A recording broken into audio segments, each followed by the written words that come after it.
Hey, Gukesh beats Magnus Carlsen once again, but this time in a convincing way. With this victory, Gukesh is leading the tournament in Croatia Rapid and Blitz. Let's see this game.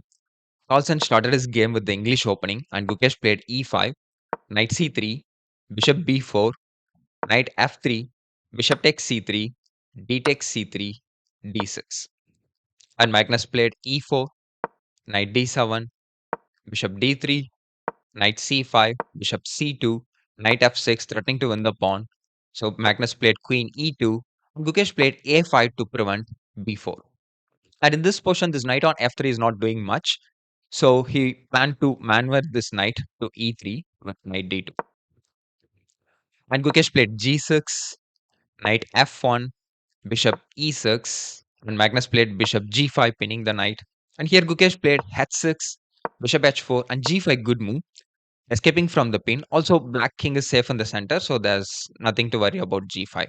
Bishop g3, queen d7, f3.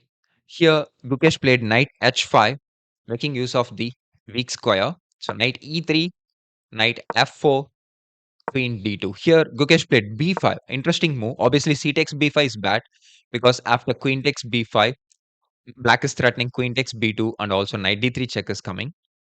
So, Magnus played knight d5, threatening knight f6. So bishop takes d5, and Magnus repairs his pawn structure with c takes d5.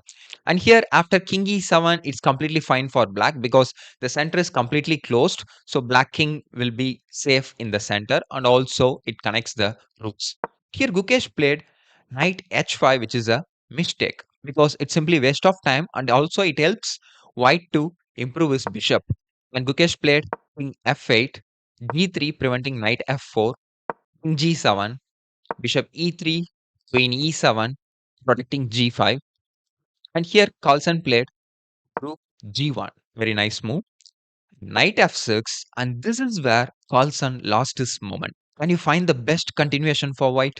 Yeah, creating attack on the king side is the best option here. h4, good move.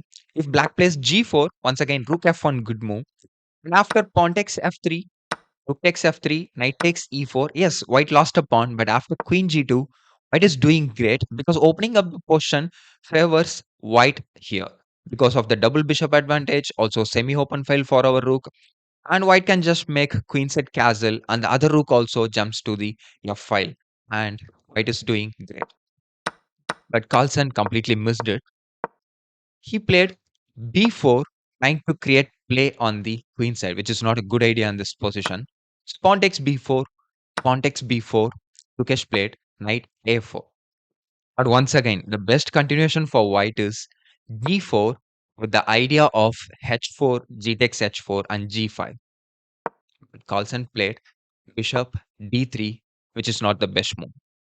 Now, can you find the best continuation for black? Yeah, here Gukesh played c6, good move. Because still white's king is in the center, so opening up the position will favor black. So d takes c6, again a good move, d5. After e takes d5, knight takes d5, Magnus played a3 to protect b4 pawn, and Gukesh played rook h d8, improving his rook, rook c1, rook d6. And here, Magnus gave up his bishop pair to create passed pawns on the queen side. So knight c3, and only move is bishop c5, knight takes b5, bishop takes d6, and knight takes d6. And Magnus played king f2 to protect his king and also connecting the rooks. And Gukesh played knight b6, threatening to win the pawn on a3, and also knight c4 is coming. So Magnus played queen d3, and once again a best move from black, queen e6, targeting the c4 square. Here already Magnus was below 2 minutes, and this is where he collapsed. Here still white is fine with rook e1, but Magnus played rook c5, which is a mistake. Now, can you find the best continuation for black?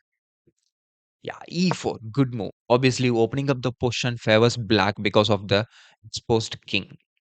So, queen d4 check. Here, the best continuation for black is f6, but Gukesh played king g8. Still, white can hold the position with rook e1.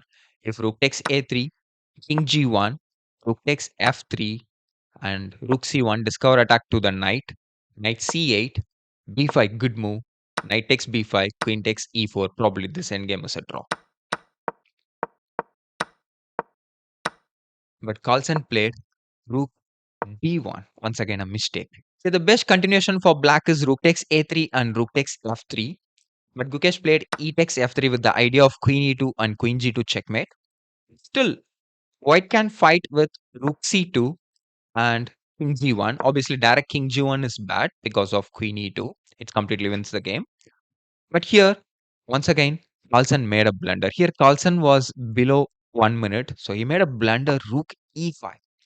Now, can you find the only winning move in the position? Yeah, it's queen f3, threatening queen g to check. So only move, king takes. And Gukesh played knight b c4, and this position is completely hopeless for white. So Magnus sacrificed his rook to slow down the. And black played queen f5 check, king g2, queen c2 check, king g1, knight f5, threatening to win the queen, queen d7, knight e3, threatening checkmate. So rook d2, queen c1, king f2, knight g4 check. Obviously, queen takes g4 is not possible because of queen takes d2.